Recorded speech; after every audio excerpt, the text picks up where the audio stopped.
ஆனா புதுச்சேரியை பொறுத்தவரை உலகத்துல எங்கேயும் நடக்காத ஒரு விசித்திரமான ஒரு கூட்டணி, இந்தி கூட்டணி புதுச்சேரியில் இருக்கு. காங்கிரஸ் கட்சி அதிகாரப்பூர்வமாக 16 இடத்துல போட்டியிடணும். ரிமைனிங் 14 இடத்துல வேறு வேறு கூட்டணி கட்சி நண்பர்கள் போட்டியிடணும். ஆனா இன்னைக்கு பார்த்தோம் அப்படின்னா, இன்னைக்கு காங்கிரஸ் கட்சி அதிகாரப்பூர்வமாக 6 நபர்களை இங்க சஸ்பெண்ட் பண்ணியிருக்கிறாங்க. காரணம், கட்சியை தாண்டி அவங்க போய் வேட்புமனுவை தாக்கல் பண்ணியிருப்பதா காங்கிரஸ் சொல்லியிருந்தாலும் கூட நமக்கு தெளிவாக தெரிகிறது, புதுச்சேரியில இந்தி கூட்டணி என்று சொன்னால் அது குழப்பமான கூட்டணி தான். அது மட்டும் இல்ல, திருமாவளவன் அவருடைய விசிகே கட்சி அவர்கள் கூட்டணி தர்மத்தை எல்லாம் மீறி 3 இடத்துல அவங்க போட்டிடுறாங்க. மார்க்சிஸ்ட் கம்யூனிஸ்ட் கட்சி கூட்டணி தர்மத்தை மீறி அவர்களும் 3 இடத்துல போட்டிடுறாங்க. ஸோ சில இடத்துல மக்களுக்கே குழப்பம்.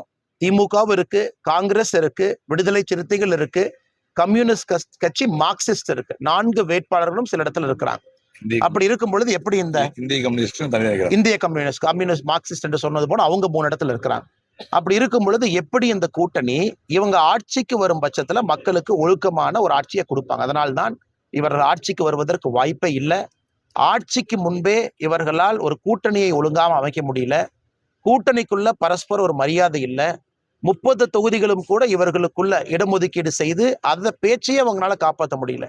எப்படி இவர்கள் 5 வருட கால மக்களுக்கு ஆட்சி கொடுப்பாங்க?